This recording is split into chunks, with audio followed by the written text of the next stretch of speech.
Alrighty. Oof. Let's turn that down a little. Okay. So today, a couple of things to talk about. Um, so hopefully you all saw my email yesterday. If you didn't, for whatever reason, basically I've rejiggered the lab schedule a little bit because I was looking at the lab, and the next lab is all about ethics and operationalization. And I'm like, I will definitely have that covered by next Tuesday. I did not think I would have it covered. I know, actually, I didn't think. I know that I will not have it adequately covered by today. So you'd be doing the lab a little bit blind. And I didn't want you to have to do that. So instead, I said, we had a gap week, the week of, I think, October 3rd and 4th, where basically you had no lab. So instead, we're going to do this week no lab. And then next week a lab, the week after that a lab. And I think we should be good there, and nothing else should have to change until after the midterm, and we'll see where things stand. But yeah, don't go to the lab today, or if you have the lab tomorrow, don't go to the lab tomorrow because I've canceled it, and we're going to move it to next week and then the week after. So don't go. And I will probably send out another email reminder just for people who aren't here today, who might not come to class but go to the lab. Maybe that's overkill. I don't know. We'll see. But yeah, no lab today. So yeah, Celine won't be there. You'd be sitting in a room by yourself. So please don't go. Yeah, I am processing at the moment the first mini lab that you did. I hope to have a lot of time to spend on it like this afternoon and Thursday morning and afternoon and kind of work through all of that. Don't go to the lab today. There's no lab today. Okay, just check. You walked in after I said that. So hopefully we'll have that done by the end of the week here, and it'll all work out a lot better because then you'll have the first lab kind of returned to you before you do the next one, and then we're sort of off to the races. Okay, so today in terms of lecture material, we're going to just finish up research design. I think I got like 3 slides left. Then we're going to get into research ethics. And if we get through research ethics, because ethics is pretty brief, I'll get you in a sec. If we get to ethics, because ethics is pretty brief, then we can start talking about quantitative research. Yeah. Sorry, just going back to the lab. So mini lab assignments would have been due this Sunday's now. Yeah, I'll reschedule it on e-class. That's a good question. But yeah, since you don't have the lab, it'll be pushed to like the Sunday, so basically not this coming Sunday, but the Sunday after that at midnight, right? So, yeah, it'll be, you won't have to do it for a while. If it ends up being a problem, I know shuffling assignments around can sometimes be a problem. Just ask for an extension. Like if you need a couple extra days to work on a mini lab, I really am not like. If it was up to me, I would never actually have due dates, but I tried that once and it didn't work at all. I honestly, I was like, I'll go easy on the students. I'll be like, you know what, you have to hand in these 3 assignments. You can hand them in any time during the term. I got basically all of them in the last 2 days of the semester. It was a complete disaster. People didn't do well. It sounded like a really smart idea when I thought of it, but it turned out horrible. Apparently, undergrads need hard due dates, and then you can be flexible with them. So I'm happy to be flexible with due dates, but I have them there because otherwise people just don't do the work, and it's like, well, there's 3 days left in the semester. Let's try to cram in an entire term's worth of work in 4 hours. And you can imagine how that goes. But I'm happy to, like, if you need like 2 extra days, 3 extra days, or whatever, I know that starting like the first week of October, midterms start and assignments start, and I'm sure some of you already have had assignments due, but I know stuff goes absolutely crazy, and if this class is the thing you need to flex, like you need a little flexibility on, I'm super open to that. You'll notice I don't have a cutoff day in when I have the assignments due. It's like a due date, but it's not a cutoff date. If I put a cutoff date, then you can't upload anything anymore. And just reach out. And I usually don't even penalize people. I'm just like, okay, cool. Like, no worries. sometimes this comes back to bite me in the rump where people abuse my good nature, but not so often that I'll stop doing it. So, yeah. If that second mini lab moving a week impacts your whole life flow, just shoot me an email and we'll reschedule it. I will try not to do what I did to the person who asked for an extension on Sunday and type an email and then leave it in draft, which I felt bad about, but I'll try to do better. I need a new phone. My phone has this tendency to like not work properly at this point. I'm gonna blame the phone.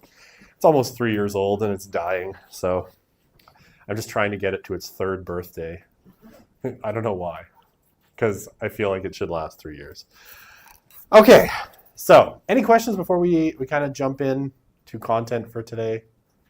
Nay, I know. You're like in the term, 3rd week, everyone looks tired again.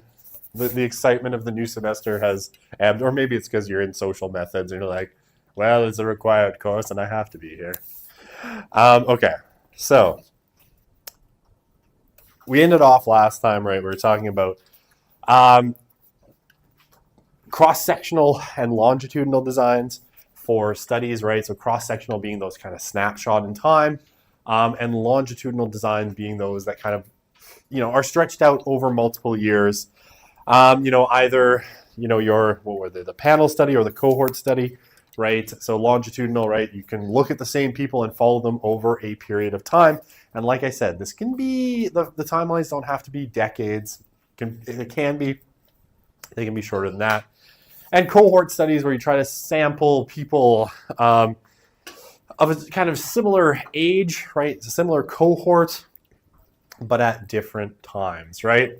So that's where we kind of left things off. And our last kind of thing to talk about in terms of research design is case studies. And a case study, basically, you're selecting something, right? Some unit of study, right? A person. I mean, that's a very small unit, but it's doable, right? And like I talked about, someone I knew did an autoethnography where the person was them. So a person, a family, an organization, an event or a country, right? Or any number of other things that you can imagine, right? So your case study could be, a family, right? You're looking at maybe, I don't know, an immigrant family, people who've just arrived to Canada as refugees from Ukraine, right? That could be a case study. An organization, right? You could look at the university or, a nonprofit, right? Maybe you want to do a case study of Boyle Street or, some other organization, the Boy Scouts, something, whatever you want to do. An event, right? So you could be at that Brony convention, checking out what the bronies are up to, or Star Trek fans, or you go to Comic-Con and that's the event that you use. A country, countries are difficult to do, but so I wouldn't recommend it. But you could do a case study of a country, right? And certainly, like, I know people who've done drug trafficking in Gabon as their kind of case study. Really weird case study, actually. Someone who actually just went and hung out with drug dealers and drug traffickers in Gabon, and I'm like, how did you? He's like, well, I've been building a rapport with them over the last 4 decades. And I'm like, but how? I don't know. It was a cool study. Really, he was one of our speakers last year at our speaker series for the Criminology Center for Criminological Research. Really interesting, Henrik V. But I was like, so you just go and you hang out with drug dealers? He's like, yeah. And I'm like, okay. Very sounds great, I guess, and his books are really interesting, so all good. So those are case studies, right? And you're looking basically for an in-depth study of a single kind of case, right? One thing, one kind of sub-phenomenon, one group, one person, all of these sorts of things. It can be qualitative or quantitative or both, right? So a lot of people doing case studies will look at, say, we'll do survey work, right? Some kind of questionnaire, and then follow that up with interviews, right? Or focus groups or some other kind of methodology. Or you can do one or the other, right? You can do just a straight up, qualitative kind of study, right? You could be looking at, doing content analysis of, television shows or magazine articles from, I don't know, that are produced in Vancouver in the 2000s, right? You could do that kind of thing. That would be a case study. Quantitative research methods, you can definitely do those on their own as well. You wouldn't get as much rich detail, I think, but you definitely have, big kind of quantities to talk about. Okay. So case studies, external validity is sometimes questionable with case studies, right? Because if you're looking at, say, just a particular event or a particular country, it's not necessarily clear, or, a single person or a family, it's not always super clear whether those things are applicable on other cases, even really big case studies, right? So I think here of my favorite study, and yours, I'm sure, the National Study of Youth and Religion, which I talk about because it's like my favorite thing ever, where they looked at like American teenagers and their kind of religious life as they transition from their teens into, emerging adulthood. Now, this is really good for the United States, right? It's a case study of American teenagers, and it tells us a lot of interesting things about what happened in their religious lives. However, right, it probably isn't applicable to, say, Canada, or really probably not applicable to, say, Britain or the UK, Germany, or any other part of the world. Certainly not for other places that don't share the same social characteristics as the United States, right? You couldn't say, well, we learned this about, young religious people in the United States, so we can say the same thing about young religious people in China, right? The societies are so different that it wouldn't make any sense. So there's not a lot of external validity, even though that case is extremely rich, right? Okay, yeah, and you might not care, right? Getting that rich description and that really deep understanding of that one case study might very well be worth it, right? And it, you get a lot of detail. It just wouldn't be externally valid, right? Other strengths are the in-depth descriptions of the characteristics of a particular case that can't be achieved through any other method, right? Okay. So basically three kinds of cases. The critical case, right? Illustrates the conditions under which a certain hypothesis holds or does not hold.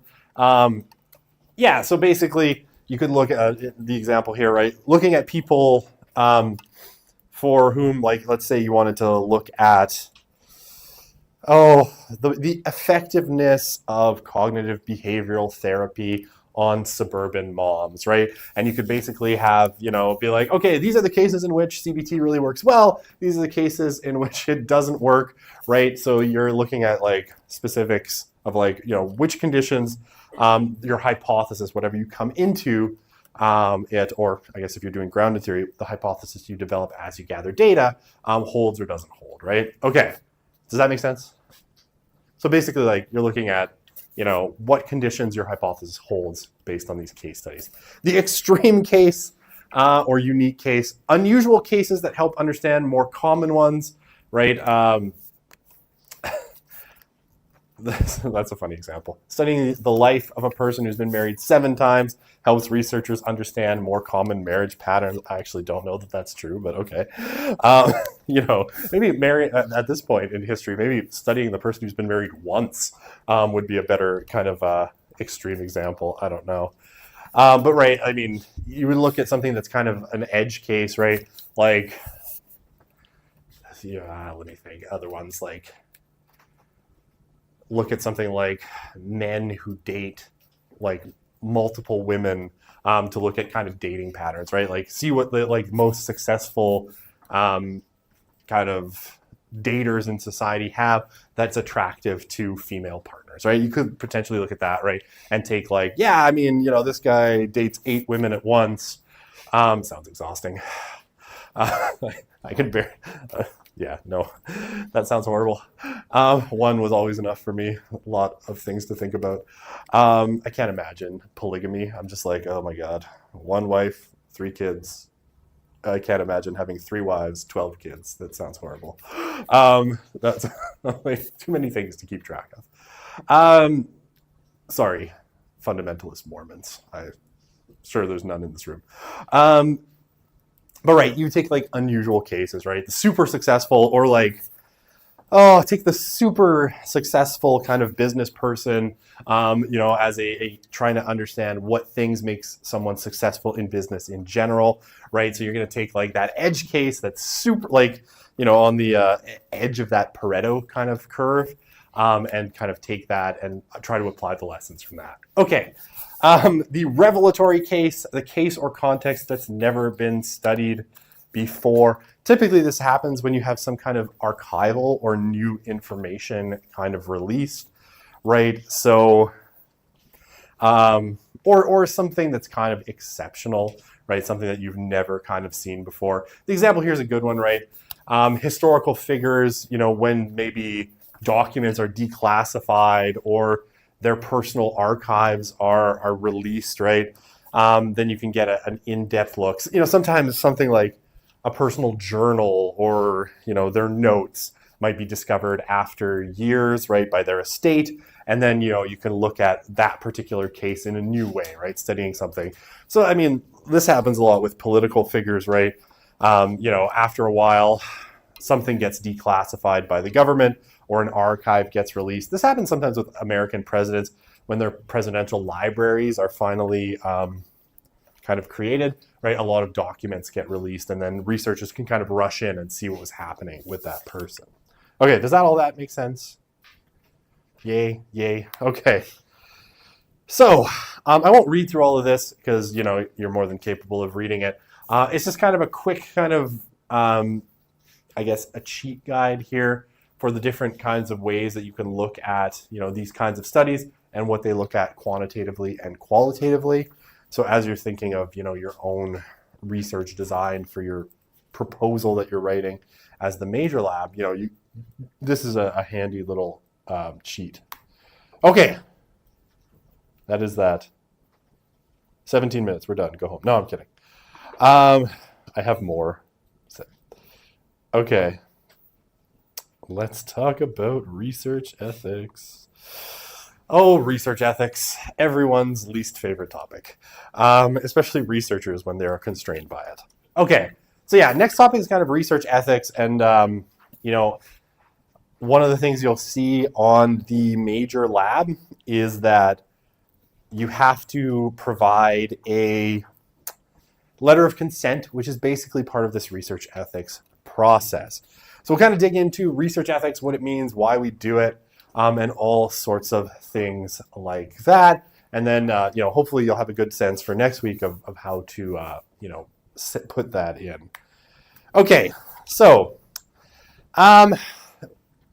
research ethics, right, is, this is something that needs to be addressed at the initial stages of any project, right? Whether you require research ethics board clearance or not, at the beginning of any project, you need to be thinking about, am I going to need research ethics for this project, right? And then am I going to have to apply? And I mean, just as a pro tip, it's always better to apply early because sometimes research ethics boards are really, really slow and it can take weeks or months to get your ethics approved. So if you're languishing, right, if you don't have ethics approval, you can't do the research, and that can kind of trip you up in major ways. Okay, ethics, though, is not just for the beginning of the project. It's something that you have to think about at every phase of a project. And principally, we talk about research ethics in the context of research that involves human subjects, right? So anything, and you might not think that you need research approval for, say, a questionnaire, right? Let's say that you're doing a survey, right? You're not going to be, won't know people's identities. You won't know who it is that's answering your survey. But you still, because it involves a human subject, you still need ethics approval. Okay. So the first principle of research ethics is do no harm to your participants, right? Ensure that the people being studied are not harmed by their participation. And why do we have this, in ethics? Actually, I'll go back here for a second. Because in the past, and not actually the distant past, researchers from all stripes, whether it's social or medical research, failed to keep this principle in mind, right? And there's lots of famous examples of this. One of the more famous ones is the Tuskegee syphilis experiments, where basically health researchers in the US wanted to see the long-term effects of syphilis on people. And so they found a group of African American men in the southern part of the United States who had contracted syphilis. And basically what they told them is, okay, we're going to give you treatment for your syphilis, and we're going to observe, you're going to come back every couple of years and we'll give you further treatment. Except, of course, they didn't. They just wanted to see the effects. So they gave them a placebo, and then, had them come back with their untreated syphilis and kind of measured the results. And this went on for a couple of decades. You'd think that someone at some point would have caught on to the lack of ethics of this project, but it lasted about 2 decades. And when it was finally kind of brought to light publicly, it led to, a big conversation and the establishment of university research ethics boards to kind of mandate all of these things. But there's lots of other examples of unethical research that's been conducted. I talked about a couple of them already in the course, right? The very famous Stanford prison experiment, where theoretically doing what they did could have put the participants in psychological harm, and things like the shock experiments, right? Whereas shock the person in the other room, and by the end of the experiment, the person administering the shocks is like crying because they think they're harming another person, but they don't feel like they can stop. These kinds of things, are what research ethics boards and research ethics is meant to kind of stop people from doing, because inevitably sometimes researchers are so motivated to get the result they're interested in that they kind of put ethics to the one side, or they don't see the ethical qualms, which is why you need external review. Okay, so, basically, research ethics, right? Knowledge, right? The thing that you could gain. You might think that learning the thing you want to learn is super important, but research ethics always has this principle that knowledge is secondary to the interests of participant safety, right?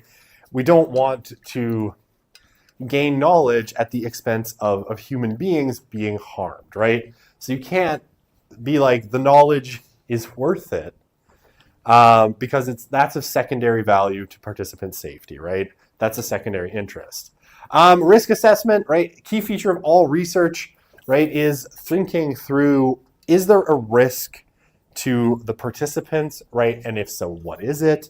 And how can I mitigate that, right? So, it's kind of a balance, right? Balancing between the potential gain and the risk of harm, right? There are ways of mitigating harms, but at the end of the day, if the harm outweighs, basically if the harm is too great, you can't do the research. Okay, the Tri-Council, so that's these three, SSHRC, or the Social Sciences Humanities Research Council, CIHR, the Canadian Institute of Health Research, and NSERC, National Sciences and Engineering Research Council, all have basically ethics boards through which anyone who's getting national funding has to kind of run their ethics.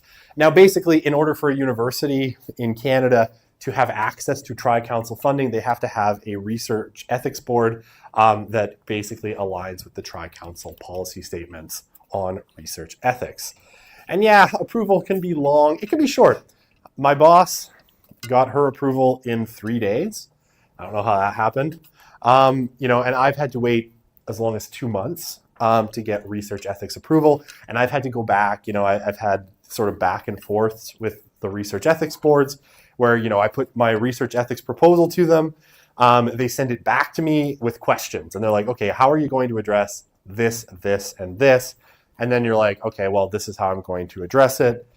Or this is why I think your comment isn't actually a problem, right? This is why I actually think you're not understanding the ethics of the project. Yeah, please. Do you know what your research question Okay, so on the one where I was going back and forth, I was looking at so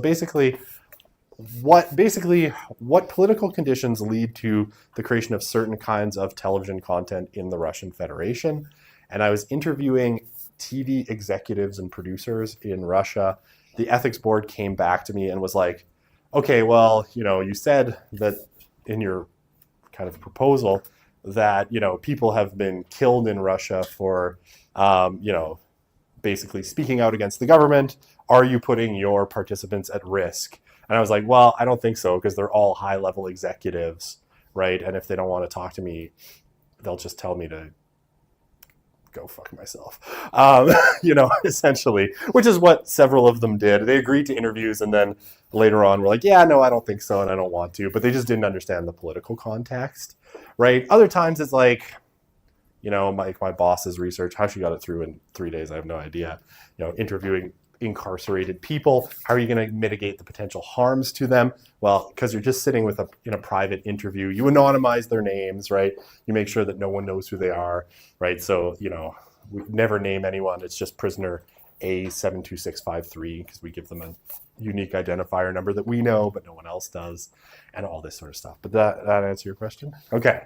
Yeah. Okay. Anyone else? Are we good? Okay. I know ethics super exciting. But yeah, basically, the policy from the Tri-Council exists because of inadvertent harm, and sometimes actually advertent harm, or intentional harm caused to participants. The idea is and especially with research ethics boards, it helps to have an outside set of eyes sometimes, because sometimes, how to put it gently, researchers are lovely people, but sometimes they get tunnel vision, right? It's like you're so focused on getting the results you think are important, because that's going to be a piece of knowledge that's going to change the world, not my research, other people's research, that they might, just get tunnel vision. So having an extra set of eyes in research ethics boards can help, right? And one of the things that you'll often see, you actually always see in research ethics boards, is that you always have a non-specialist on the board, right? So this can make things challenging sometimes, because sometimes people just don't understand research from other parts of kind of academia. I had a nurse on my research ethics board review panel, right? So basically a professor of nursing sat on the research ethics board reviewing research on Russian television.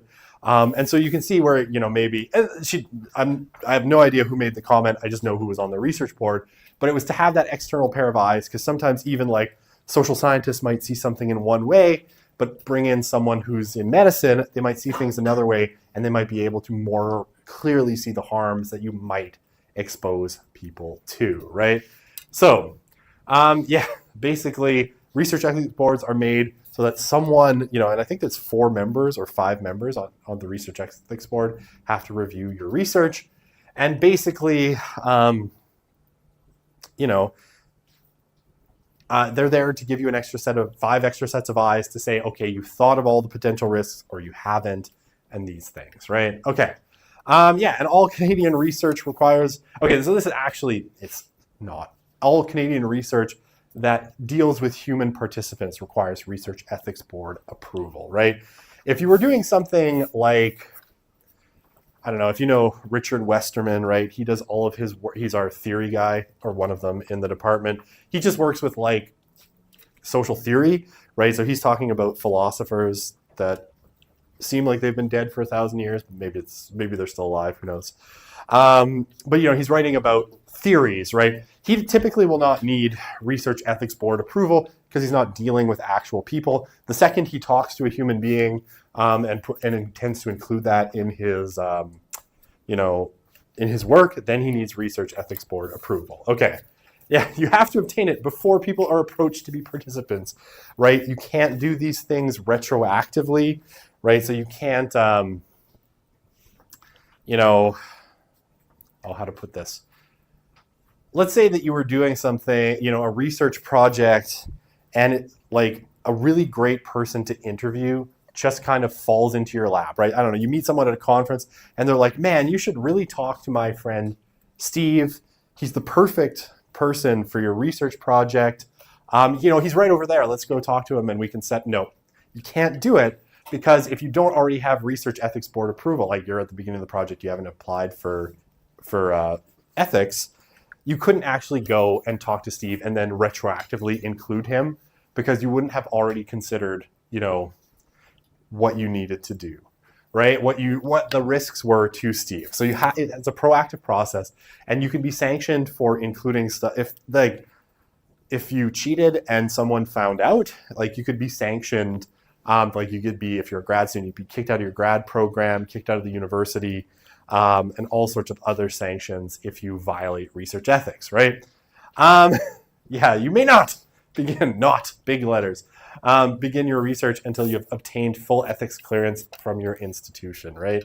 So regardless of how lovely the opportunity may be, and this happens, right, where stuff just falls into your lap, you weren't expecting it, you can't do it unless you have that research ethics board approval. I mean, this is why, like, when I was doing my PhD work, even the second I had sort of an idea, I see your hand, I'll get you in a half sec. The second I had kind of my idea in mind and what I was doing, my supervisor had me apply for ethics for like a pilot study. It's like, you just tell them it's a pilot study, that you might interview like 5-10 people, and then you can always go back and revise it with the research ethics board and expand it later. Yeah, please. So if you, for example, like meet a person and you don't, and they're like good for your research study, and then you get ethics board approval, like, you can just go back to that person and be like, hey. Oh yeah. It's just like you can't. You couldn't do it before and then be like, well, I interviewed them and then I got approval and then I used the data that I collected from them. I mean, everything's legal as long as you don't get caught, but you're not supposed to, right? Yeah, please. So, like, let's say you had your like idea, and then you meet someone, but you don't have the ethics. Like, would you be able to just ask them, like, hey, I'm going to be doing this thing. I'm waiting for approval. Would you be willing? Of course, yeah. I'm just, you couldn't like just jump in and do it, but yeah, of course you could be like, could I get your information? And then I guess technically you're, before you approach people, you should have research ethics, but in this case, you're not approaching them. You're like I'd say you're pre-approaching them. Let's call that the gray zone. Yeah, please. So does research ethics only mean when you have human participants, or what if with like animals? Since we're talking about, like, technically, yes, in biomedical research, if you were like testing on mice, you would need ethics approval. It's a different kind of process. And because we're not, unless, I don't know if you're planning on studying mice societies, that's not really sociology. So in this case, right, it's only human participants. But yeah, biomedical has its own ethics to make sure you're not, mistreating, say, animal subjects. But that's a different kind of process as well. Yeah, please. What if you had this conference and you stumbled across this perfect person to interview, but you didn't know you were going to do research yet? Could you use what you talked about in the research, or would you have to go back to that? You would have to. Oh, that's an interesting question. So,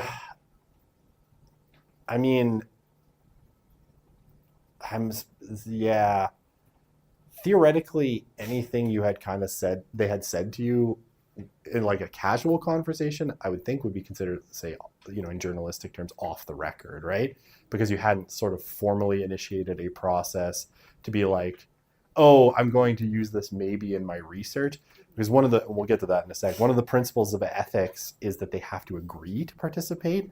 So if you didn't know that you were going to, you hadn't finalized your project, I can't see why you would interview them in that circumstance. But say something that you guys, I don't know, you went to dinner and you had this amazing conversation and they told you all these great things about, whatever it is you're studying. You couldn't use that without explicitly then getting their permission, because they get to choose whether they opt in. You can just be like, well, I have ethics now, and everything that they said to me, because they get to choose if they're included in your study, right? And that's one of the principles. But we'll get to that. Was there another hand, or are we good? Some startling ethics-based questions. This is like the legal questions I get in criminology classes, like, So if I murdered someone 5 minutes before I turned 18, am I still considered a minor? I'm like, did that actually happen? Did you do that? Is this? You should seek legal advice. Um, this was youth crime and society. My whole experience was like obscure legal questions that I'm like, I don't know. I'm not a lawyer. Come on. Anyway, research ethics. Criminologists are not lawyers. I will put it that way. Research ethics, right? They can require modifications, right? And I think both of the studies that I've done that needed research ethics, I had a revision to do. They sent it back to me and I had to fix it. And then I sent it back to them. That's not uncommon. And yeah, if you get flat out rejected, there's an appeal process that you can go through. And there are times where people get rejected and then appeal and, modifications are made and they actually get to do the project. Sometimes, again, because you have non-specialists on the committee, they can kibosh the whole thing. It doesn't happen very often as long as you're not like abjectly immoral. But there's an appeals process. So if your worst enemy in the academy somehow ended up on your research ethics board and they just wanted to destroy you, and then, there's a process for avoiding those kinds of things because, academics can be petty and you might end up in a situation where, someone that you angered in the past is like, oh, I know who this is. Denied, and so there's an appeals process for that as well. Okay. Research ethics boards, many institutions have them. The ones that we're typically kind of worried about here is universities, colleges, governments, for government, what is it? My friend is doing a project with Alberta Innovates Health Research, and they have their own kind of ethics board within Alberta Innovates, for approving projects that involve human subjects. So that's a government agency. They have that. Private companies sometimes have ethics boards. Sometimes they don't. Some of the more interesting research sometimes comes from private institutions because they can get away and they can push the boundaries a little bit more. Universities and government are very, very cautious. Private companies and sometimes like private research institutes sometimes are a little bit looser with their ethics, right? Because they're not bound in the same way by regulations. Now, let's say like you're a private research institute and you're trying to get government funding, then you're going to have higher ethical standards. But sometimes, places that just operate based on private funds, this is more common in the US than in Canada, they can kind of bend the lines a little bit. And companies have been known to sort of, be a little bit less scrupulous on ethics necessarily than research institutions. Yeah. You kind of mentioned it before with like if your enemies on the board, like how do they choose who's on a board? Because like wouldn't they want to take into account like if you knew someone like on the board, then their bias would influence. So people volunteer for research ethics boards, and at the university level, it would be part of your service, right? So like you'll hear if you talk to tenured professors, and they'll complain to you endlessly about the 20% of service they have to do for their 6-figure jobs. I'm not complaining, but okay. I do not have a tenure track 6-figure job, so I would be happy to serve on the research ethics board. And so sometimes it's bound to who's volunteered, right? And then they form it. The board may not always be aware of what the relationships are either. So like there's an assigning kind of division, right? And they assign it to different parts of the research ethics board based on where it comes from. But they might not know that Professor Smith in comparative literature and you had a big row because you were both on the same committee for a graduate student of Professor Smith's, and you failed their student and they're still pissed at you from 20 years ago, right? Like that stuff kind of strangely, the universities are made up of human individuals who hold grudges for a long time. Trust me, hiring committees are a blast because sometimes the way that postings are written is like almost like the candidate must be willing to side with Professor Johnson in her long-standing feud against Professor Smith, that wretched bastard, right? Like that's almost how some of these postings are actually written. So that kind of stuff happens, right? And because of the nature of these boards not always knowing, And sometimes like they're supposed to be they're anonymized, so when they get the research, they're not supposed to know who the applicant is by name. But again, sometimes, so that's another layer of protection, kind of blind review. But sometimes it's kind of obvious, right? Because if you've been around a university, right, like I could pick out probably from a research proposal for almost every member of the Department of Sociology without being told their name. I could tell you, what their, this research proposal, I bet you that's this person, right? And like in history, I could be like, oh yeah, like that's Marples, that's this person, that's that. You just get to know it because while they're big institutions, they're also kind of small. So that protection is built in there because, yeah, sometimes stuff slips through, right? And I mean, there's other reasons you might get rejected, like the non-specialist, right? Maybe your nursing scholar, your professor of nursing simply doesn't understand prison research, right? So they think this is a big problem and they shoot it down. And then you're like, well, I think this is maybe a non-specialist issue because the kind of questions they threw up as reasons for rejecting it ultimately doesn't make sense. And someone else might see that, this research is fine. It's actually ethically sound, but maybe because of one of the members coming at it from a particular angle. It's usually pretty extreme if it gets to that point, though, because usually they'll send it back for revisions before they shoot it down completely. So, but there are situations where, yeah, people have been shot down by ethics and it kind of comes out that, someone knew whose research it was and just doesn't like that person. And there's, professional jealousy. Oh, that person got a big research grant and I feel like I deserved it. I'm going to, put a stick in the bicycle wheel and all that kind of stuff. We're well educated, but also incredibly petty. I'll put it that way about academics. I think, external representative. Yeah, so an external representative, from out, so it can't all be like social science researchers. Sometimes you might have, in some cases, like someone from outside the university on a research ethics board. That's not always true, but sometimes, depending on what kind of part of the university it is. Yeah, conflict of interest rules. You have to disclose any kind of funding relationship. So if you're getting external funding, it doesn't matter where it's from, you have to disclose that, right? Because, we talked about this, I think, a little bit at the beginning of the course. Sources of funding can be basically a source of bias. Okay, so I'll tell you, like,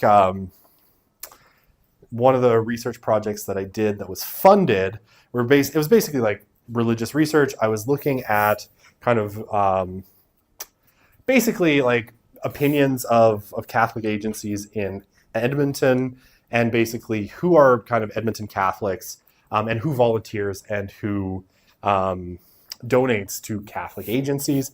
The funding for that came from a group called Catholic Health of Alberta, right, which is sort of a non-FOIPable offshoot of Covenant Health. And so like they were willing to pay me to do this research and they recruited me to do it. And so I had to disclose to research ethics that, this, the entirety of the funding for this project and my salary for 2 years is coming from Catholic Health of Alberta. And then they're like, okay, would this pose a particular risk to the participants, right? In terms of, you're being funded by a Catholic agency, you're studying Catholics. Would this, does this present a conflict of interest where you might then harm participants? Now, I think this is more common in, say, like biomedical research and pharmaceuticals, where you'd have like a funding relationship that might ultimately, skew it in such a way as it would cause harm, right? Where it's like, yes, Pfizer is funding my research and Pfizer is the best company ever and all their drugs are great. Yeah, please.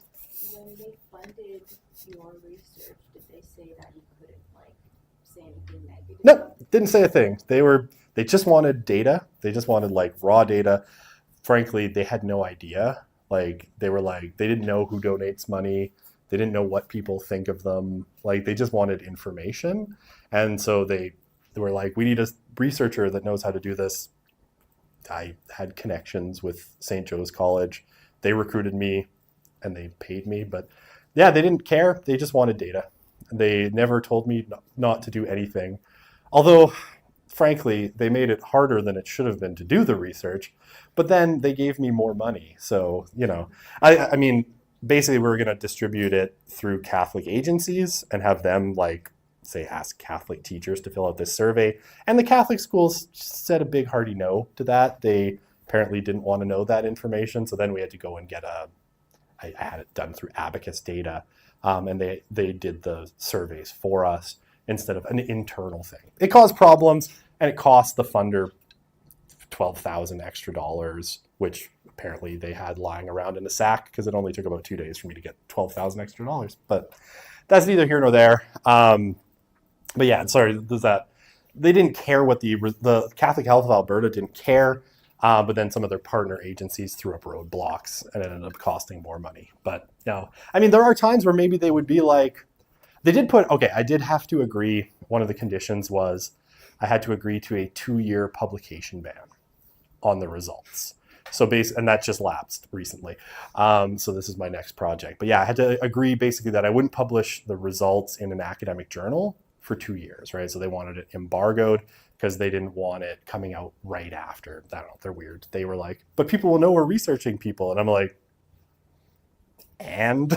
But they seemed sensitive to it. So it's like, hey, if you want the money and you want to do the research project and you want to own the data, you have to agree to this 2-year, that you won't publish any data off of the project for 2 years, which I did. And the Research Ethics Board knew that because I told them, the funding comes with this string that it's a 2-year publication ban. And like, well, that doesn't really hurt anything. So, they were fine with it. So, yeah, other questions. These are good questions. I'm just telling you my life story. I was born in the year 1982 to a farming family from North Dakota. No, none of that's true. Okay. Good. All right. Ethics approval for quantitative work. Generally, we think of it as easier to get, right? Because it's when you're doing quantitative work, and especially because like in sociology, right, number one in terms of quantitative work is questionnaires and surveys. It's pretty hard to cause harm with a questionnaire and survey. I mean, you could probably manage it if you tried, but much more difficult. So yeah, it's considered easier to obtain. It's more scientific, or it's considered more scientific by research ethics boards, and it's usually at arm's length, right? You're not interacting with participants in the same way as a qualitative study, so it's typically easier, right? And yeah, you typically go in like, this is my hypothesis, this is my research question, this is how I intend to test it, and therefore it's typically easier to get it for quantitative research. I don't know where I found this graphic, but I love it. Okay. So yeah, easier. Qualitative research tends to be a little bit more difficult, right? And research ethics boards are often a bit cautious for a bunch of reasons, right? Okay, so when we talk about qualitative work, right, you're dealing with people's experiences, right? And so there's more chance that people, and often like these deep case studies, right, those ideographic kind of ways of describing things, which is you're describing things in a lot of detail. So, and sometimes, we talked about grounded theory. The flexibility from like studying emerging themes sometimes mean that your method isn't super well defined, right? You might have a method in mind at first, and then you might shift to gather more data over time. So like that starting out research ethics proposal, sometimes they're a little wary because they're like, okay, well, what if you you start doing, let's say, participant observation and you're hanging out at the furry convention, and then you decide that, well, okay, if what I've learned from here needs more explanation, so now I need to interview furries, right? Because you're doing this grounded theory work and you're like, oh, well, my first method of observation yielded this, but it opened up all these other questions that my hypothesis isn't answering. So now I need to change methods and kind of gather more information, right? So sometimes research ethics boards are a little bit fuzzy on qualitative work, especially the more ill-defined it is, the more they will be. Like I had no problems. Like for the study I was just talking about, I did focus groups, right? Where basically we sat 20 people or 10 people in a room 4 times and basically did focus groups, just kind of talk about things and get people's experiences. That one, because they were like, oh, you're going to do 4 focus groups? Great. Like, no problem. That's easy. We understand what that looks like. But grounded theory, sometimes you shift kind of methodologies midstream, and that can cause a problem. And if you don't define it, they may just kind of shoot you down. Sometimes you might capture data that you wouldn't want, or data on people that would not want their activities observed, right? Maybe you're doing some kind of participant observation, right, or ethnography. It's not always clear that people can consent in those circumstances, because you might be, like, say you're doing a covert ethnography where you're like, in your furry suit at the furry convention and making your observations about the world. It's a public space, but you might be, capturing data on people that they might not want revealed. A cautious research ethics board could prevent they can shoot you down. Again, I think pretty rare. They can say, well, okay, yes, but you can't use that source of funding, right? It's like, we think there might be harm, to people as part of your research study. So you can do the study, but you can't take money from that group that's offering to fund you, right? Okay, that can happen. Or restrict the project, right? And just say, okay, well, you can do it, but it could be all sorts of restrictions, right? You can only do it on these dates, right? So you can't extend the length of the project, or you can only do it with a certain population. You can't like snowball your sample, right? So it can't be like, okay, I talked to these people and then they suggested I go talk to their friend John or this other group of people. You can't do that. They're like, only the group you recruited. There's all sorts of ways that a research ethics board can restrict it. I think that's pretty rare, right? And I think if you're good at writing the proposal, most research ethics boards will be pretty open to it unless there's like explicit harm being done. Okay, how am I doing for time? Yeah, pretty decent actually. Okay, so the tri-council policy, right? So that's the TCPS2. Basically, provides for variations in methods, no problem there. Basically, there's 3 overlapping principles that you have to make sure that you're covering, right? So respect for persons, concern for welfare, and justice. So let's break those down. Respect for persons, right? So research subjects are not objects. Right? They're people, right? They're subjects. They're not a resource to be used for some end of gaining knowledge. We want to gain knowledge about the world. That's why we do sociology. That's why we do psychology. That's why we do poli-sci, right? But we have to remember that the people that we're interacting with are not just objects for our, this kind of rarefied intellectual process, right? They're human beings, and as human beings, they have kind of basic human rights, right? So individuals have human rights that include dignified treatment by researchers, right? You have to, you can't denigrate them. You can't, do things that would harm them because they deserve better, right? And informed consent. So informed consent is a really important one, and that's why I say, like someone who you talk to, you can't then kind of retroactively include without their permission. Because it's free and ongoing. So basically people, are free to participate, but they also have to be free, at least for some period, to withdraw their participation, right?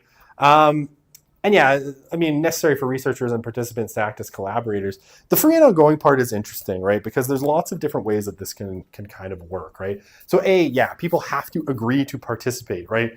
You can't, we'll talk about different methodologies, and sometimes this is maybe a little bit looser, but especially if you're getting specific like life details from them, right? And things like interviews, they have to be free to participate, and there has to be some kind of freedom to withdraw their participation if they choose. So what would this look like in principle, right? So when I've done interviews or focus groups, one of the things that's always in my letter of consent, right?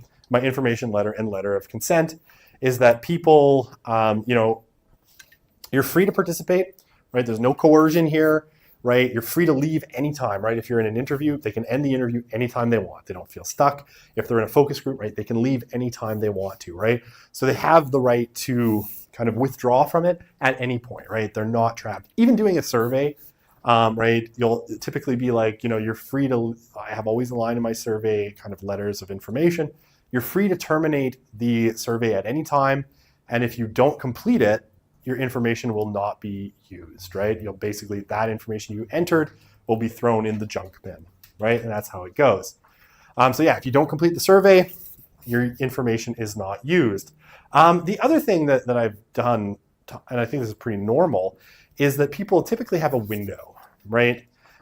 Wherein, say, if I did an interview with someone, and this has never happened to me, so it's never been an issue. But say you interviewed someone and you got into some really deep themes, right? They were talking about their childhood trauma, right?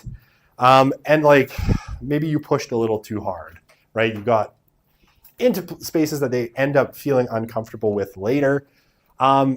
Typically, like mine, I have a 2-month window, right? Where if I interviewed them and they decide after that period that they don't want, actually, I don't like how this went. I really don't want this included in a research study. I don't care that you've anonymized me. I really don't want to be included anymore. They can withdraw their data, right? So like you'd have to take their interview and basically shove it in the trash. And that, that's kind of free and ongoing consent. Like I think there's limits to it as well, right? Like 5 years later, you wouldn't want them to be able to withdraw their data, but within a relatively reasonable time frame, like a couple of weeks, a couple of months, they could contact you and request that their data not be used, right? This is always right in your information and consent letter. Participants must be advised of the risks and potential benefits of the research, right? So if there's something like that might be risky, right? Like even like the themes discussed, in these interviews may,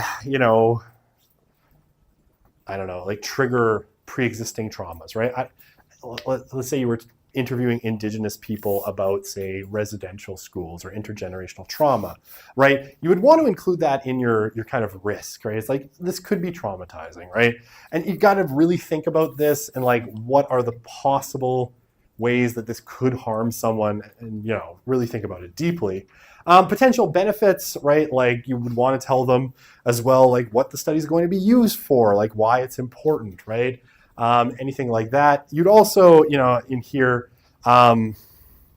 if you're providing any compensation for the person's time, or as an enticement, you have to include that as well, right? So it's not uncommon to say, and we do, I'll tell you this because it was funny.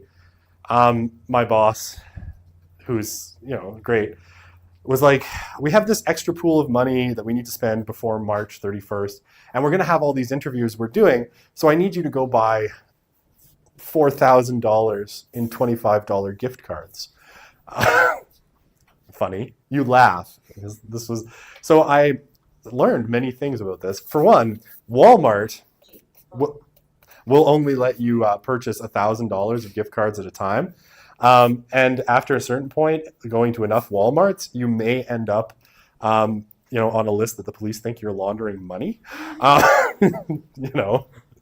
So yes, I purchased many, many gift cards. But we'll give gift cards like $25 or $50 gift cards as remuneration, and it's an incentive for people to participate in the study. But you have to be upfront about it, right? And you have to put it, in your ethics proposal, and you have to make sure that they know, like, yes, we're slightly bribing you for doing this, right? Okay. And every time, and you're going to do this, right? And there's a couple of templates you can use. Potential participants are given information about the research study, and or a consent form outlining their research. Typically, I have these as a unified thing: information and consent letter. And yeah, please. Just like with the incentive, like the $25 gift cards. Yeah. I mean, basically, they still have informed, there's a couple of things there. Like, if you're dealing with a really vulnerable population, say homeless individuals, then it's a lot more difficult, right? Because that $25 might mean a lot to them. And so they might do more than they should. For most people, right, you need to make sure it's a small enough amount that it's sort of like incentive, but it's not, coercive in the amount, right? So like giving like $1,000 would clearly be inappropriate, right? Because it's like, there's a lot of people who'd walk across broken glass, for $1,000 gift card, right? So it has to be like the amount, I guess, in that case has to be trivial enough that it's like, a meal at McDonald's, like $25, $50. Like it's not going to be life changing kind of money. Not that $1,000 is life changing, but it's enough that people might go too far to get that or stay somewhere where they're feeling uncomfortable. Whereas for, like outside of really vulnerable populations, probably for $25, it's just an incentive. It's not like they need that $25, right? It's just a little bonus, right? Does that make sense? So it's a fine line to walk, right? And definitely the more vulnerable a population you're interacting with, the more potentially problematic even a small incentive is. Because if that $25, is the difference between eating for 3 days and not eating for 3 days, they might be willing to do a lot and expose a lot of details. So it is something that you have to think about as a researcher, right? But typically, for most people, like $25 is just enough that it interests them, I guess. You know what I mean? Like, it's like, oh, I get $25 for this. Really not that much money. And for the 2 hours they spent with you in the focus group, it's actually kind of trivial. But so anyway, sorry, I'm over explaining now. I'm sorry. It's what I do, as you may have noticed. Any other questions? That's a really good question. Yes. I just had a question, like for the example, like I said, where they put like the, say like piano keys on the stairs. Right. How would you go about that? Because like if you're just like observing people doing it. So in that kind of experiment, there's a couple of reasons why it would probably clear ethics. You're not gathering personal information, right? So you don't know who that person is, right?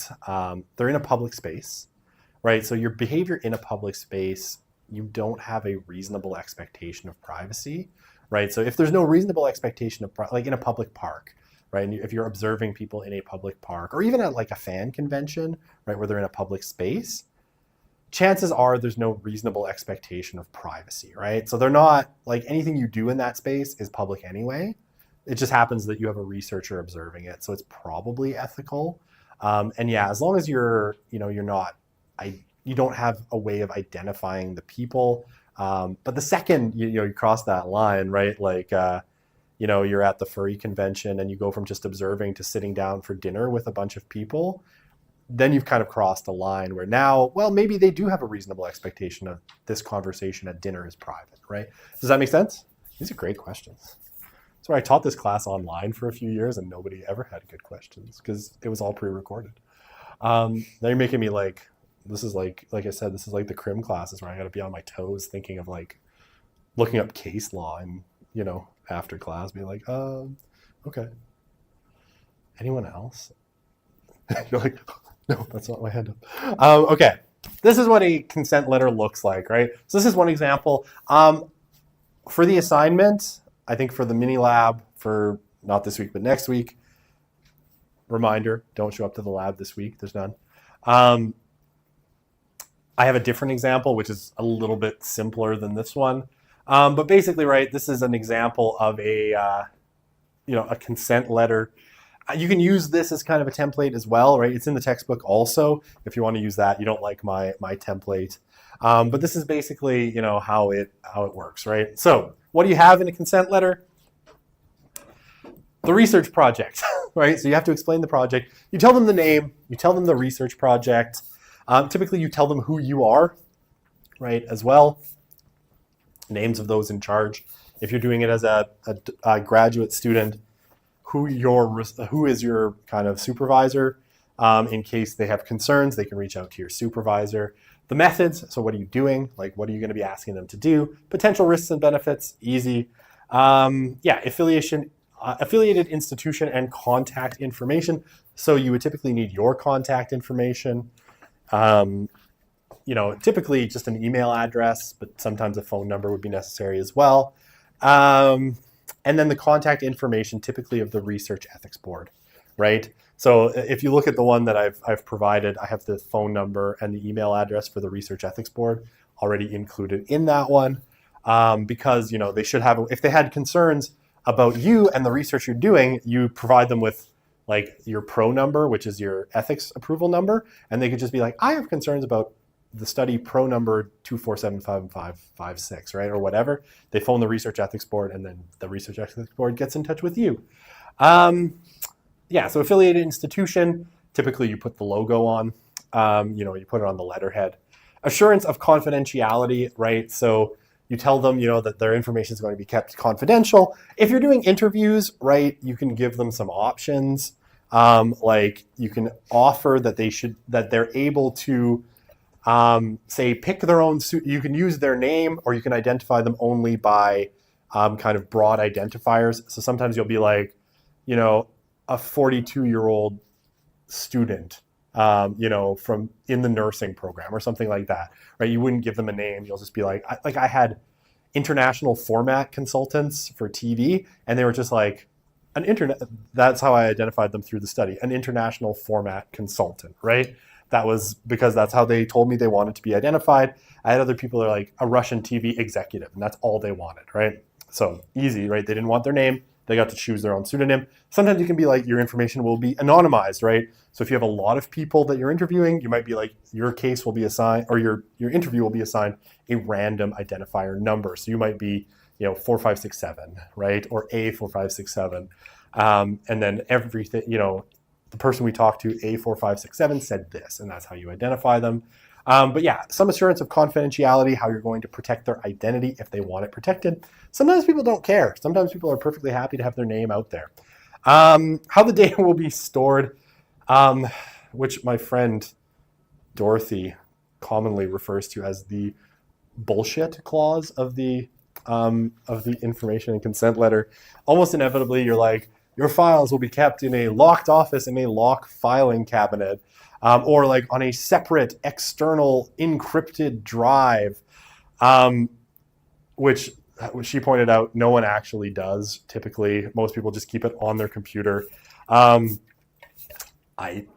will say I violated this because I said, I'll keep it on an external drive. I keep it on OneDrive, which is technically encrypted and password protected and with dual factor, but it was not what I said I was going to do. So I violated that one. And that one, people are always like, yeah, people are pretty loose with that one, and no one ever checks. And then how the findings will be published. I tell you all the foibles. I tell you the truth. Most people will say, I keep it in a locked office. And they do, maybe, but 25 people have the keys, so what does it matter? Or the cleaning staff can easily come in and the stuff is scattered all over the table in the room. So yes, it's in a locked office. But anyway, that's the one that I would have the most concern about. How findings will be published. So are you going to put it in journals? Are you going to write a book? Sometimes, although this used to be the case, it's not as much anymore, how long you're going to keep the data for, right? It used to be that they made you put in, like you would keep it for 5 or 10 years. Now, basically, I don't think they make you put that in anymore. They kind of took it out. But yeah, I mean, what you're planning on doing with it. Is it part of your dissertation that you might turn into a book? Right, all of these sorts of things would be possible. Okay, good. It's pretty straightforward, right? This is actually what mine looked like for this project, right? So you can take a look at it. There's a little bit more because there was a signature page on it as well. But right, this is, that's me. I was at St. Joe's at the time. University of Alberta, that's the contact information, right? Purpose of the study, that was what I was doing. Study procedures, right? This is what you're going to do a 20-minute survey. The benefits, because they were just doing a survey, there was no benefit, right? You're not getting anything other than my thanks, which no one seems to care about. And no cost, right, to their involvement. You'll not be participated. And risks, right? It's a survey. No risk in participating in the study, right? But you actually, even if you think there's no risk, you have to say so, right? Okay, so that's what mine looked like, and yeah, information and consent form. And so because I did this online, right, through Abacus Data, their kind of web portal for surveys, I had to tell them this. They weren't they had trouble with this. But anyway, because they're a private company that does surveys and they have a different procedure, that had to be on the first page, right? And people had to click through "I agree"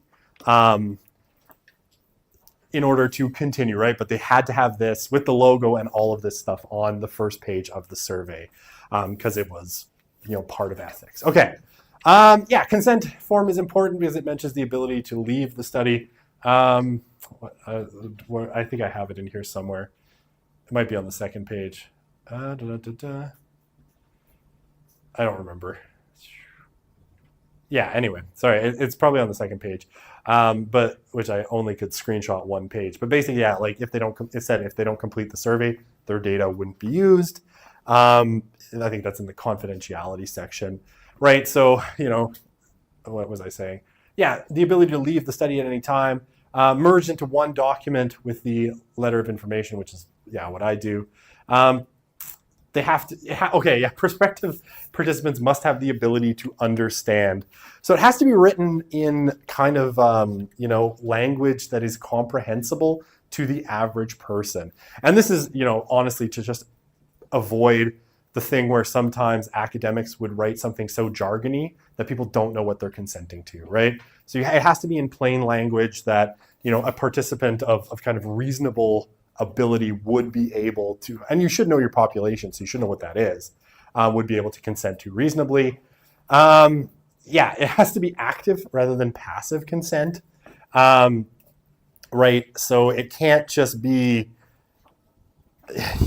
like they have to click like an "I agree" button or sign somewhere. It can't be like, you consent by simply continuing, right? It has to be like an active consent, right? Or it has to say, by hitting continue, you agree to participate in the study, that kind of thing, right? And that's where, like someone who interviewed, like they didn't have an active consent, maybe it was a passive consent, and they're like, oh yeah, you can include this in your study later, or, something like that. That's active consent, but never mind. Like in some way, by just talking to you, they sort of passively consented, right? Like by talking to a journalist, are you passively consenting to having them use your information? Can't be. For research ethics, it has to be active consent, right? Yes means yes, no means no. All right. So, and then obviously minors, right? If you're interviewing or dealing with any minors or people of diminished intellectual capacity, right? So, I mean, a senior who has someone who manages their affairs, you might actually need to deal with the person who manages their affairs in order to get consent, right? Power of attorney, that's the term I was looking at. Power of attorney. Children, right? Anyone under the age of 18, in order to participate, you'd have to have consent from their parents, right? And all of these things. So you have to have, active consent from a parent or guardian. You couldn't go into a school and send a letter home and be like, hey, we're going to run a survey of all graduating grade 12 students. And if your student shows up at school that day, you are consenting to having them participate in this study. No, they'd have to actually sign off on something, right? It has to be an active consent by a parent or guardian. Sometimes people would try to get away with this with passive consent, and it just can't work, right? Okay, still have 7 minutes. Okay, good. Okay, yeah, so some challenges, right?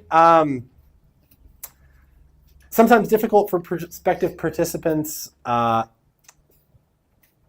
to get all the information to make a fully informed decision, right?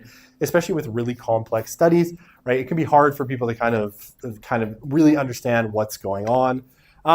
Informed consent is impractical for ethnographic work, right? So like the piano stairs example, right? It's like, you would contaminate, if everybody is filling out a form before they run into the subway station, you'd be contaminating the natural environment that you're trying to observe, right? So you get reactivity, right? Because of, all of those sorts of things. Unknown people may enter the research setting, right? You may not, if you're in a public space with thousands of people, right? There's no way you could get active consent from everybody. Experiments, which again, we don't do in sociology, so we don't need to worry too much about this. They can be problematic for fully informed consent, right? So there's reactive effects, right? If you tell people what you're doing, like we're looking to study your math skills, in these different scenarios, right? Like, and they're like, we're first going to test you on your baseline, and then we're going to put on some Metallica and see how you do. I might actually tank the second part of the survey to be like, well, they're obviously wanting to see that people under the stress of heavy metal music do worse on math tests, so I might actively like screw it up, right? Reactive effects are real things. So yeah, where was I? I don't know. Yeah, so reactive effects are important, right? And so sometimes that makes active consent kind of problematic, especially in lab settings where people are expecting to try and do something. So you might be justified in some deception, right? So you can, in some cases, misdirect, right? And they do this in psychology all the time because they're bad people. No, I'm kidding. They deceive, but they do deceive research participants in these kinds of lab-based studies so that they don't get that reactive effect, right? So they might tell you they're studying one thing, and then they're actually studying something different at the end. So it has to be, it can be seen as problematic, especially if there's particular prospective harms. And it has to be clearly justified in order to, in this particular case, the only way to get good data is by employing a little bit of deception. And debriefing is important, right? So at the end of the experiment, you have to tell the people what you were actually doing. We told you when you came in that this is what this experiment was about. Actually, this is what we were looking at. And an important part of debriefing always ends up with, if the person then isn't happy about the deception, they have to be allowed to withdraw their data, right? So like if, I don't know, whatever experiment you were doing in this kind of lab setting, you deceive them and then you tell them, part of that process is they're allowed to say, yeah, I feel bad about this. I don't permit you to use my data, or I'm not happy. Please take my case out of your kind of broader case study. Okay, how are we doing? All right, concern for welfare is probably going to take me more than 3 minutes. So let's leave it at here. We'll pick this up on Thursday. And I think there's more slides than I thought. We'll finish up ethics on Thursday, and then we'll get into talking about quantitative research, including the very important operationalization. All right, so we'll see you then. Again, remember, no labs today or tomorrow.